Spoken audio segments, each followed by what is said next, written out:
السلام عليكم ورحمة الله وبركاته. الحمد لله الذي نحمده ونستعينه ونستغفره ونؤمن به ونتوكل عليه أما بعد.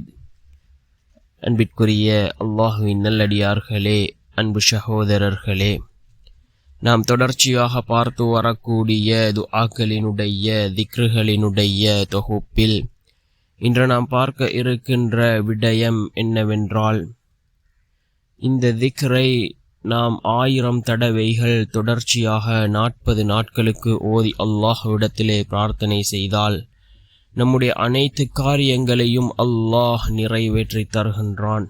நாம் நினைத்த காரியங்களை அல்லாஹ் பூர்த்தி செய்து தருகின்றான். அப்படிப்பட்ட மிகச்சிறந்த ஒரு திக்ரை தான் நாம் இன்றைய வீடியோவில் பார்க்க இருக்கின்றோம். அன்பார்ந்தவர்களே, அல்லாஹுவின் நல்லடியார்களே, அதிகமானோர் நம்முடைய சேனலை சப்ஸ்கிரைப் செய்யாமல் பார்த்து கொண்டிருக்கின்றீர்கள். நீங்கள் சப்ஸ்கிரைப் செய்து லைக் இடுவதன் மூலமாக நமது சேனலில் உள்ள வீடியோக்கள் இன்னும் பல சகோதரர்களுக்கு கொண்டு போய் சேர்க்கப்படும்.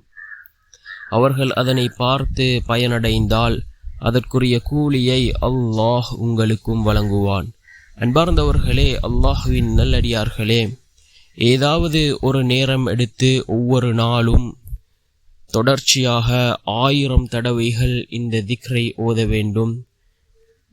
99 தடவை ஓதிவிட்டு 100வது தடவை ஓதும் போது இன்னும் ஒரு திக்ரோடு சேர்த்து ஓத வேண்டும்.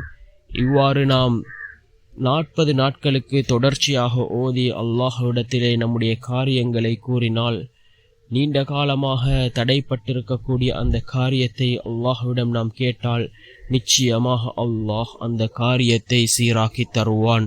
அப்படிப்பட்ட மிகச்சிறந்த திக்ர் லா இலாஹ இல்லல்லாஹ், வணக்கத்திற்கு தகுதியானவன் அல்லாஹ்வை தவிர வேறு யாரும் இல்லை என்று நாம் கூறிவிட்டு 99 தடவைகள் லா இலாஹ இல்லல்லாஹ் என்று கூறிவிட்டு 100வது தடவை நாம் கூறும் போது லா இலாஹ இல்லல்லாஹ் முஹம்மதுர் ரசூலுல்லாஹ் என்று முழுமையாக கூற வேண்டும். இவ்வாறு ஒவ்வொரு 100வது தடவையும் லா இலாஹ இல்லல்லாஹ் முஹம்மதுர் ரசூலுல்லாஹ் என்று நாம் கூற வேண்டும். மொத்தமாக 1000 தடவைகள் நாம் கூற வேண்டும். இதில் 10 தடவைகள் முழுமையாக லா இலாஹ இல்லல்லாஹ் முஹம்மதுர் ரசூலுல்லாஹ் என்று நாம் கூற வேண்டும். மொத்தமாக 1000 தடவைகள் நாம் இந்த திக்ரை ஓத வேண்டும். நாம் ஒவ்வொரு நாளும் ஓத வேண்டும். 40 நாட்களுக்கு இந்த திக்ரை நாம் ஓத வேண்டும்.